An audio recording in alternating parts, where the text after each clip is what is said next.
ஸ்தோத்திரம். ஜூலை 2. கிறிஸ்துவுக்குள் பிரியமானவர்களே, அனுதினமும் தேவனோடு. இன்றைய தலைப்பு, உறவின் ஆழம், வாழ்வின் நீளம். அவரே உனக்கு ஜீவனும் தீர்க்காயுசுமானவர். உபாகமம் 30 அதிகாரம் 20 என்றென்றைக்கும் வாழும் மனிதனின் ஆசை.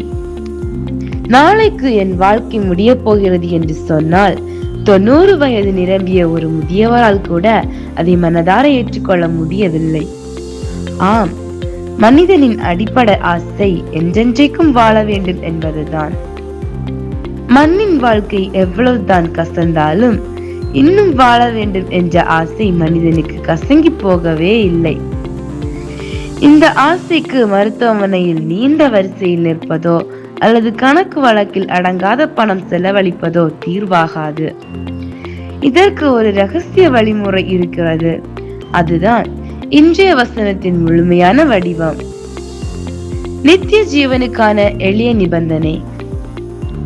தேவன் மோசே மூலம் நமக்கு தந்த ஆசீர்வாதத்தின் ஒப்பந்தம் ஒரு விலையை கேட்காமல் ஒரே ஒரு நிபந்தனையை மட்டும் முன்வைக்கிறது. அதுதான் தேவனோடு உள்ள உறவு.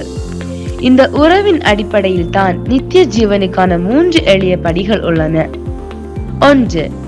தேவனில் அன்பு கூறுதல், உறவுகளின் அடித்தளம். 2. அவருக்கு செவி கொடுத்தல், நம் முடிவுகளின் திசை காட்டி. 3. அவரை பற்றி கொள்ளுதல், நம் வாழ்வின் பாதுகாப்பு. இந்த 3 எளிய செயல்களும் உங்கள் வாழ்க்கையை எளிமையாகவும் ஆசீர்வாதமாகவும் மாற்றும். பிரியமானவர்களே, வேலையில் நீங்கள் பிஸியாக இருந்தாலும், மனம் குழப்பமாக இருந்தாலும், நாள் எப்படி இருக்கும் என்று தெரியாவிட்டாலும், தேவனில் அன்பு கூர்ந்து அவருக்கு செவி கொடுத்து அவரை பற்றி கொண்டு வாழ முற்படுவோம். அப்பொழுது தேவன் நமக்கு தீர்க்காயுசையும் அடுத்தபடியாக நித்திய வாழ்வையும் பரிசாக அளிப்பார். தேவனை அன்பு செய், உன் வாழ்க்கை பிரகாசிக்கும். அவருக்கு செவிகொடு, அப்பொழுது உன் வாழ்வு ஒளிரும்.